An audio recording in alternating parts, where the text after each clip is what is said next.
The cashier's hands were shaking so badly that the coins rang against the counter like tiny alarms, and when the single dad gently asked why, her answer didn't just stop him from speaking.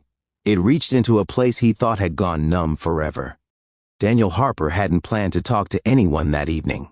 He was running on 4 hours of sleep, a half-empty gas tank, and the quiet determination that comes from being the only parent left standing.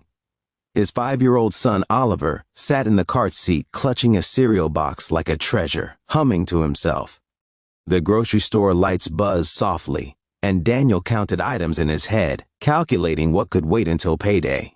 He chose store brands, returned a pack of cookies to the shelf, and reminded himself that tomorrow was another chance to do better.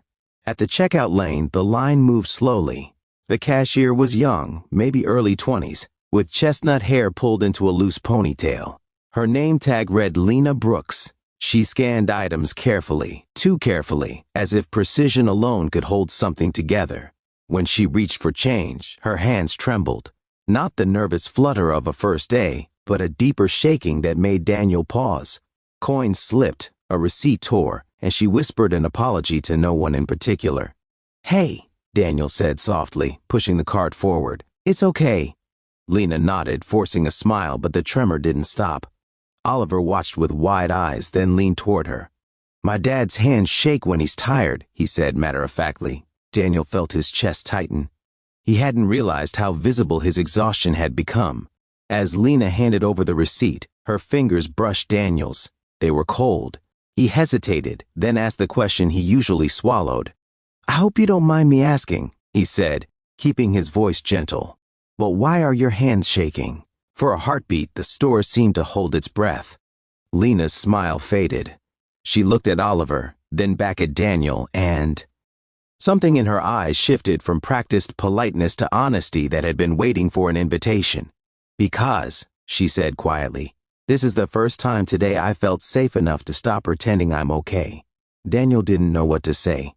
The words landed with a weight he recognized. Safety was a rare currency. Lena took a breath and continued, as if once the door opened, it couldn't be closed. "I'm trying to keep this job," she said. "My mom had surgery last month. I cover the rent now. I sleep 3 hours a night. When the store gets busy, my body just remembers everything at once." She laughed without humor. "Doctors call it anxiety. I call it survival shaking." Daniel nodded slowly. He had known different words for the same feeling.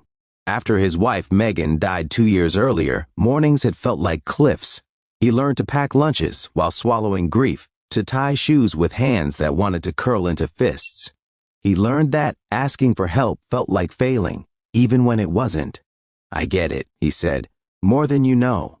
Lena finished the transaction and slid the bag toward him. "Thank you for asking," she added. "Most people just look away." As Daniel turned to leave, Oliver tugged at his sleeve. "Dad," he whispered loudly, "she needs a superhero." Daniel smiled despite himself and crouched down. Sometimes, he told his son, people just need someone to see them. They walked toward the exit, but something tugged at Daniel's chest. He stopped, turned back, and found Lena already helping the next customer, her hands still shaking, her shoulders squared in quiet bravery. He reached into his pocket and pulled out the crumpled envelope he'd been carrying all day. The cash he'd set aside for a haircut he'd keep postponing anyway.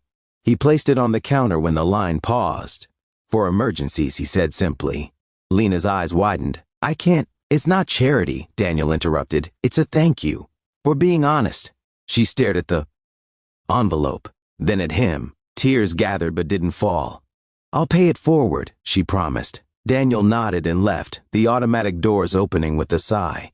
In the car, Oliver kicked his feet happily, cereal box secure.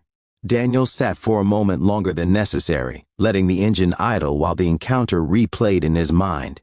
He felt lighter, not because he had solved anything, but because he had connected. The next morning, Daniel returned to the store with Oliver before school. He bought coffee he didn't need and stood in Lena's line again. This time, her hands shook less. She smiled when she saw them. "I told my manager the truth," she said quietly as she scanned the cup. "About my mom, about the hours. He adjusted my schedule." "That's good," Daniel said. She hesitated, then added, "And I signed up for counseling. It's scary, but I think it's time. Oliver beamed. See? Superpowers. Lena laughed, a real laugh this time, and Daniel felt something shift. Not hope exactly, something sturdier. Proof. Weeks passed. Daniel kept shopping at the same store. Sometimes Lena worked, sometimes she didn't. When she did, they exchanged a few words. Once, she asked about Oliver's favorite books. Another time, she asked how Daniel managed on hard days. I don't always, he admitted. I just don't quit. One afternoon, the store hosted a small community board near the entrance. Lena had pinned a flyer for a caregiver support group. Daniel stopped and read it. That night, after putting Oliver to bed, he sat at the kitchen table and let himself cry for the first time in months. The next Tuesday, he attended the group. He listened more than he spoke, and that was enough. Months later, Daniel found himself back at the same counter, but life had softened its edges. Oliver had started kindergarten. Daniel had taken on a steadier shift at work.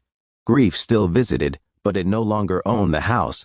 Lena greeted them with confident hands and a bright name tag that now included Shift Lead. Guess what? She said. My mom's walking again.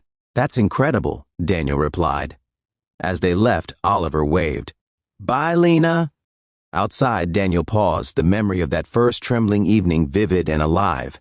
He understood now why her reply had left him speechless. It wasn't the pain, it was the courage to say it out loud. The world didn't change because of one question, but a life did. Two, maybe. Daniel buckled Oliver into the car and closed the door gently. He stood there for a moment, breathing in the ordinary miracle of a day that held both struggle and kindness. Then he smiled, started the engine, and drove forward, carrying with him the quiet truth that sometimes the bravest thing you can do is ask, and the strongest thing you can be is honest.